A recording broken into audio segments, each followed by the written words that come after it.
नमस्कार दोस्तों, मैं अभिनव राय एक बार फिर से आप सबका स्वागत करता हूं अपने YouTube चैनल नॉलेज एकेडमी अभिनव में। और आज हम लोग बात करेंगे सीटेट सीडीपी पैडागोजी के टॉप 40 क्वेश्चन। ओके, यानी 40 क्वेश्चन देखेंगे, बहुत महत्वपूर्ण क्वेश्चन पैडागोजी से। याद रखिएगा, सीटेट में पैडागोजी अगर पता है तो सब कुछ पता है। ओके, और ये भी अच्छा है कि ये सीटेट अपियरिंग भी है, यानी इसको किसी तरीके से पास करना बहुत ज़रूरी है अगर बीपीएससी में बैठना है तो। ओके, अगर इससे पहले आपका सीटेट नहीं क्वालिफाई है तो इसको क्वालिफाई करना बहुत ही ज़रूरी है, कंपलसरी है। अगर आप बीपीएससी देना चाहते हैं तो किसी कीमत पे इसको पास कर लीजिए। साथ ही साथ दिल्ली से भी दिल्ली स्कूल का भी जो वैकेंसी है वो भी आ चुका है, और साथ ही साथ जो एकलव्य स्कूल वाले जो होते हैं वो भी वैकेंसी आ चुकी है। यानी शिक्षक बनने के लिए बहुत ही सुनहरा अवसर है। बहुत सारे जो एग्ज़ाम हैं वो कंडक्ट होने वाले हैं और लगातार होने वाले हैं, तो बहुत ही सुनहरा अवसर है। तो ये पैडागोजी या सीटेट पास होना बहुत ही ज़रूरी है, और इसके लिए तो कमर कस लीजिए, यानी पास हो के रहिए, ताकि आप आने वाले जो भविष्य में क्वेश्चन आने वाले एग्जाम है उसमें पार्टिसिपेट कर दीजिए। और बहुत जल्द सुपर टेट की वैकेंसी भी आने वाली है यूपी की तरफ से भी। आज ही योगी आदित्यनाथ ने, अगर आप न्यूज़ देखे होंगे तो उन्होंने भी सुपर टेट की घोषणाएँ कर दी है। ओके, तो चलिए हम लोग देखते हैं पैडागोजी यानी सीटेट के सीडीपी की पैडागोजी, जिसमें 40 क्वेश्चन देखेंगे। और बहुत ही महत्वपूर्ण ये क्वेश्चन है जो 20 अगस्त पे पूछे जाने वाले क्वेश्चन है। यानी बाल विकास और शिक्षा शास्त्र के कुछ ऐसे ही सवाल पूछे जाएंगे, और लगभग ये तय है कि इसी तरह के क्वेश्चन पूछे जाएंगे, बहुत ही इंपॉर्टेंट है। तो पहला क्वेश्चन है, which of the following principle defined that develop the life long process that never end. यानी निम्नलिखित में से कौन सा सिद्धांत परिभाषित करता है कि विकास एक जीवन भर चलने वाली प्रक्रिया है जो कभी भी समाप्त नहीं हो सकती। तो एक रूपता का सिद्धांत, एकीकरण का सिद्धांत, बातचीत का सिद्धांत, या निरंतरता का सिद्धांत, प्रिंसिपल ऑफ कंटिन्यूटी। जाहिर सी बात है यही एक सिद्धांत है जो निरंतर चलने वाली प्रक्रिया है। नेक्स्ट, सामाजिक रचनात्मक दृष्टिकोण से बच्चों के बारे में निम्नलिखित में से कौन सा कथन सही है। सामाजिक रचनात्मक दृष्टिकोण से बच्चों के बारे में निम्नलिखित में से कौन सा कथन सही है। अनुभव के कारण छोटे वृद्धिशील परिवर्तन के संदर्भ में बच्चों के व्यवहार को समझाया जा सकता है। बच्चों का व्यवहार पूरी तरह से जीवन के शुरुआती अनुभव से निर्धारित होता है। बच्चे महान और जंगली पैदा होते हैं और समाज द्वारा भ्रष्ट होते हैं। ये तो बिल्कुल गलत जवाब है। ओके, और लास्ट है, बच्चे सक्रिय प्राणी हैं जो अपने सामाजिक सांस्कृतिक संदर्भ के कार्य करके और बातचीत करके ज्ञान निर्माण करते हैं। बिल्कुल जाहिर सी बात है, यही सही ऑप्शन है। राइट आंसर है डी ऑप्शन। यह क्योंकि बच्चे जो होते हैं सक्रिय प्राणी होते हैं और सामाजिक सांस्कृतिक संदर्भ कार्य करके बातचीत करने के ज्ञान निर्माण करते हैं। ओके, नेक्स्ट क्वेश्चन है, खेलते समय बच्चों की एक समस्थिति इस बात पर प्रकाश डालती है कि दृश्यों का अभिनय करता है। यह हाल ही में एक लोकप्रिय फिल्म की डैश का समाजीकरण की एक महत्वपूर्ण एजेंसी है। याद रखिएगा, यानी फिल्मों के माध्यम से हम लोग क्या कर रहे हैं, हम सिखाने का प्रयास कर रहे हैं, समाजीकरण कर रहे हैं। वो क्या है, तो एक परिवार है, मीडिया है, साथी है, धर्म है। तो ये क्या है, एक लोकप्रिय फिल्म है, यानी फिल्म का मतलब मीडिया है। ओके, मीडिया के माध्यम से हम चीज़ों को समझाने का प्रयास करते हैं। अकॉर्डिंग टू जीन पियाजे, which of the following necessary learning, है ना, जीन पियाजे के अनुसार सीखने के लिए निम्नलिखित में से क्या आवश्यक है। सुदृढ़ीकरण और सजा, शिक्षार्थी इस द्वारा संक्रिय अन्वेषण, अवलोकन, अनुकरण, भाषा विकास और सामाजिक संपर्क की सुविधा को प्रदान करना। या देखिए, संपर्क अगर बात करें तो वाइगोत्स्की का है, जो कि हो ही नहीं सकता कंपल्सरी। तो क्या करिए, सबसे जरूरी है शिक्षार्थी द्वारा सक्रिय अन्वेषण। क्या जरूरी है, active exploration by the learner. Okay, next, निम्नलिखित में से लेव वाइगोत्स्की निर्माणों पर आधारित सामाजिक रचनात्मक कक्षा में किसका समर्थन नहीं किया जा सकता। परीक्षा के लिए सीखना, रचनात्मक और महत्वपूर्ण सोच, वैचारिक समझ, प्रायोगिक शिक्षा। तो क्या है, परीक्षा के लिए सीखना। क्या निम्नलिखित में से आधारित सामाजिक रचनात्मक कक्षा में किसका समर्थन नहीं किया जा सकता। या देखिएगा, नहीं पूछा है, यानी परीक्षा के लिए सीखना ये सही नहीं है। हम सिर्फ एग्जाम के लिए नहीं पढ़ना होता है, हमें पढ़ना होता है सीखने के लिए, यानी रचनात्मक महत्वपूर्ण सोच के लिए, वैचारिक समझ के लिए और प्रायोगिक शिक्षा के लिए। ओके, यानी परीक्षा के लिए पढ़ना सही नहीं है। ओके, नेक्स्ट, लेव वाइगोत्स्की के अनुसार बच्चे किस प्रकार सोचने और व्यवहार करने के तरीकों को प्राप्त करते हैं जो एक समुदाय की संस्कृति का निर्माण करते हैं। सामाजिक संपर्क के माध्यम से, निष्क्रिय स्वागत के माध्यम से, कंडीशनिंग के माध्यम से, शुद्धिकरण के माध्यम से। तो लेव वाइगोस के अनुसार बच्चे किस प्रकार सोचने और व्यवहार करने के तरीकों को प्राप्त करते हैं, वो है सामाजिक संपर्क के माध्यम से। यानी वाइगोस की किस पे जोड़ देते हैं, सामाजिक संपर्क पे। निम्न में से कौन लॉरेंस कोहलबर्ग द्वारा प्रस्तावित नैतिक विकास के सार्वभौमिक नैतिक सिद्धांत अभिविन्यास चरण का वर्णन करते हैं। निम्न में से कौन लॉरेंस कोहलबर्ग, याद रखिएगा, universal ethics principle of orientation stage moral development proposed by the Lawrence Kohlberg, यानी प्रस्तावित नैतिक विकास के सार्वभौमिक नैतिक सिद्धांत का अभिविन्यास के चरण कौन कौन से हैं, व्यक्तिगत जरूरतों को पूरा करना, नेक्स्ट है मित्रों और रिश्तेदारों के स्नेह अनुमोदन को बनाए रखना, सार सार्वभौमिक सिद्धांत जो सभी मानवता के लिए मान्य है, और चौथा है अपने लिए कानूनों और नियमों को बनाए रखने का कर्तव्य रखना। ओके, तो नैतिकता कैसे होती है, जब हम सार्वभौम सिद्धांत जो कि मानवता के लिए मान्य है, ह्यूमैनिटी एब्स्ट्रैक्ट यूनिवर्सल प्रिंसिपल और वैल्यू फॉर ऑल ह्यूमैनिटी, ठीक, यही राइट आंसर है। तभी हम सही अभिविन्यास या सही नैतिक चरित्र सीख पाएंगे।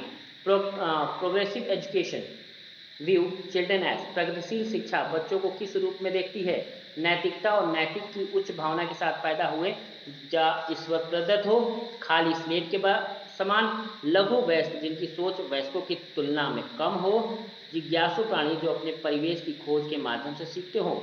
जाहिर सी बात है, प्रगतिशील बच्चा वही होता है जो जिज्ञासु होता है और अपने परिवेश के बारे में हर चीज कुछ ना कुछ जानने का प्रयास करता है। ओके, नेक्स्ट है निम्नलिखित में से कौन सा विकल्प हवार्ड गार्डनर द्वारा दी गई बुद्धि के प्रकारों को सही ढंग से निर्देशित करती है। याद रखिए, हवार्ड गार्डनर से क्वेश्चन सीटेट में बहुत बार आए हुए हैं। तो चिकित्सा, जीव विज्ञान, उद्योगपति, ओके, बुद्धि का प्रकार का सही ढंग निर्देशित करता है, यानी चिकित्सक, जीव विज्ञानी, उद्योगपति, पुष्ट रचनात्मक अभिव्यंजक, व्यवहारिक विश्लेषणात्मक रचनात्मक, इंद्रपर्सनल प्रकृतिवादी, शारीरिक या कॉनेस्थेटिक। ठीक है, तो कौन है हवार्ड गार्डनर द्वारा दी गई, यानी इसमें इंग्लिश हिंदी दोनों मिला गया है, यानी kinesthetic, interpersonal, naturalistic, body and kinetics. ठीक है, कॉनेस्थेटिक, ये क्या है, हवार्ड गार्डनर द्वारा दी गई बुद्धि। हवार्ड गार्डनर की कौन सी बुद्धि सिद्धांत है, एक बार कमेंट करके जरूर बताइएगा, बहुत इंपॉर्टेंट है और इससे बनने हुए क्वेश्चंस भी बहुत आते हैं, याद रखिएगा। वाइगोत्स्की ढांचे में भाषा क्या है, संज्ञानात्मक विकास में बाधा डालती है, संज्ञानात्मक विकास में सुविधा देती है, संज्ञानात्मक विकास को प्रभावित नहीं करती है, संज्ञानात्मक विकास के स्वतंत्र रूप से कार्य करती है। तो क्या है, तो याद रखिएगा, संज्ञानात्मक विकास में सुविधा देती है, यानी भाषा के माध्यम से हम विचार सोचते हैं, विचार के माध्यम से हमारे संज्ञान बढ़ते हैं।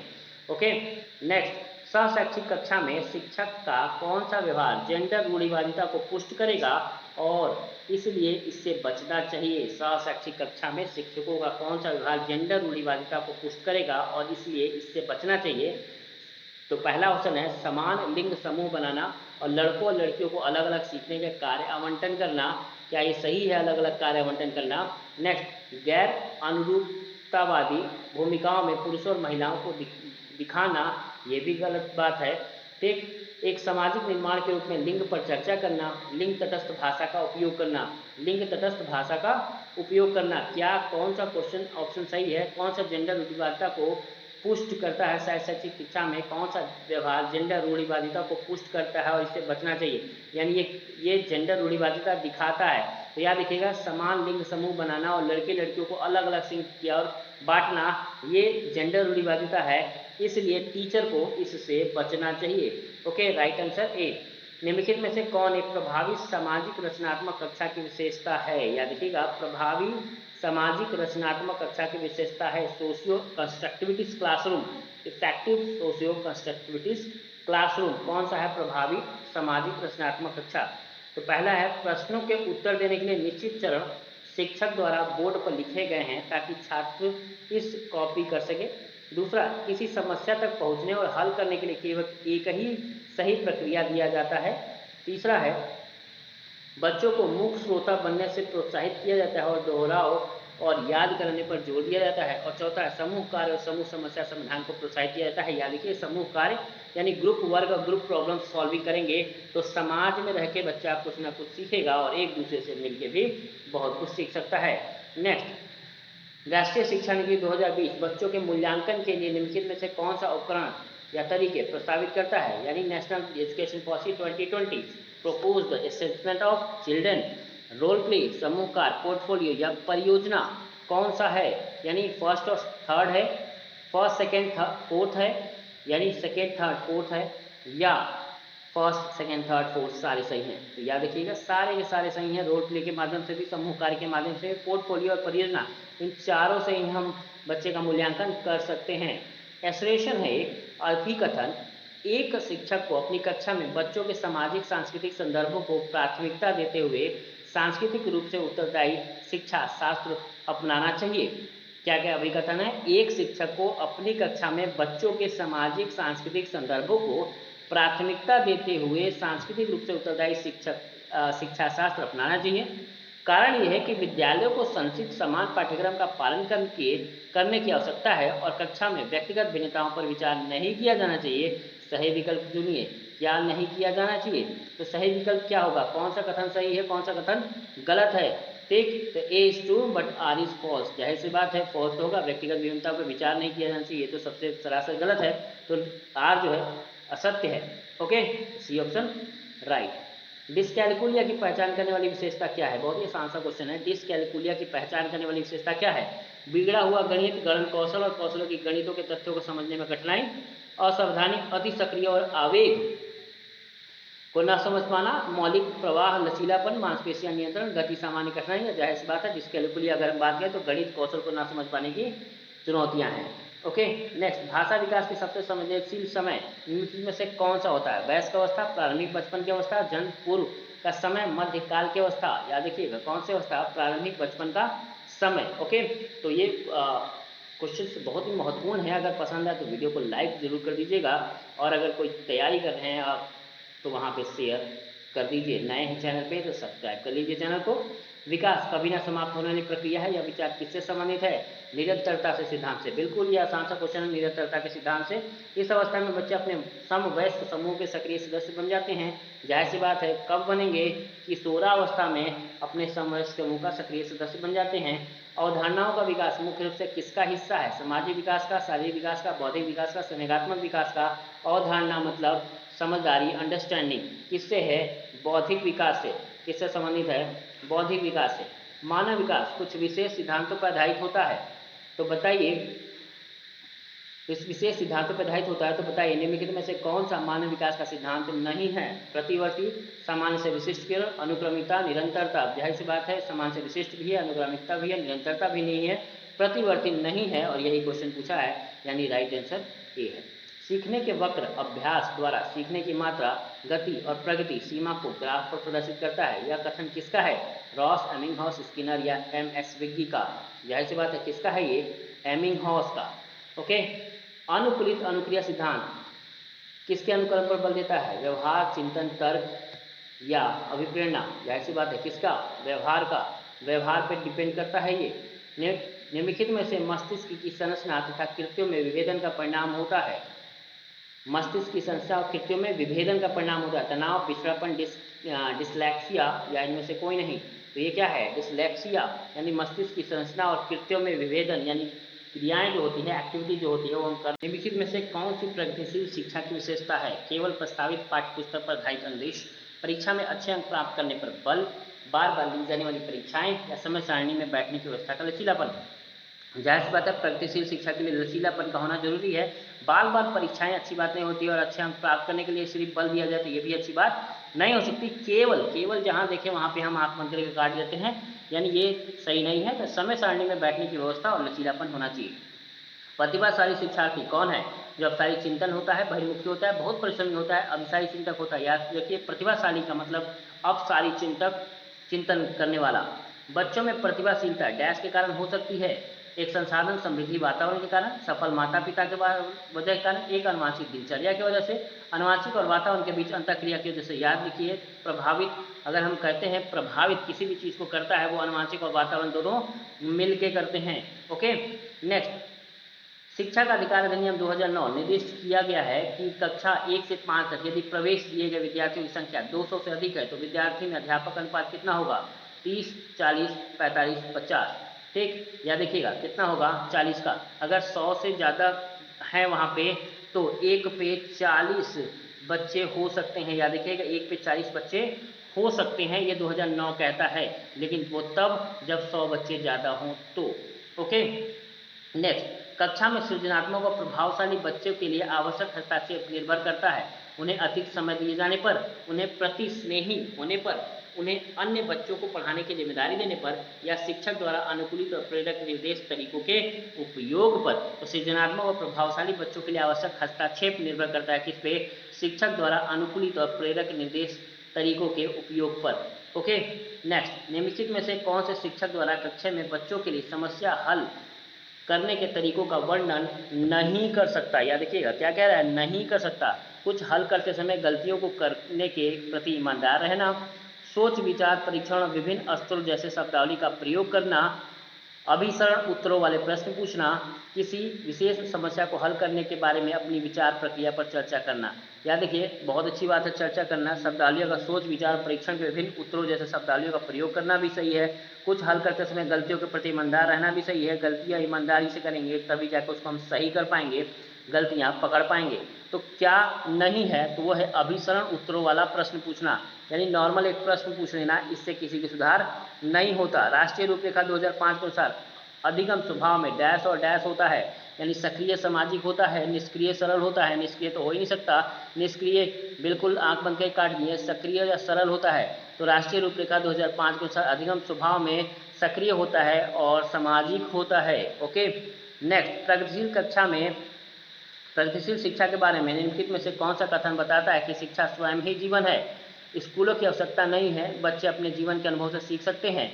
स्कूलों में शिक्षा सामाजिक और प्राकृतिक दुनिया को प्रतिबिंबित करता है।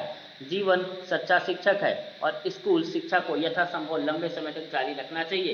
ये तो डी ऑप्शन बिल्कुल गलत है। तो स्कूल में शिक्षा सामाजिक और प्राकृतिक दुनिया का प्रतिबिंब करे, अगर साफ साफ दिखे समाज अपने स्कूल में, यानी 2005 के अनुसार कहता है कि जो समाज है उसको विद्यालय के अंदर ले आओ, यानी सामाजिक प्राकृतिक दुनिया का प्रतिबिंब अगर स्कूल बन जाए, इसका मतलब विकास भी स्वयं हो सकता है।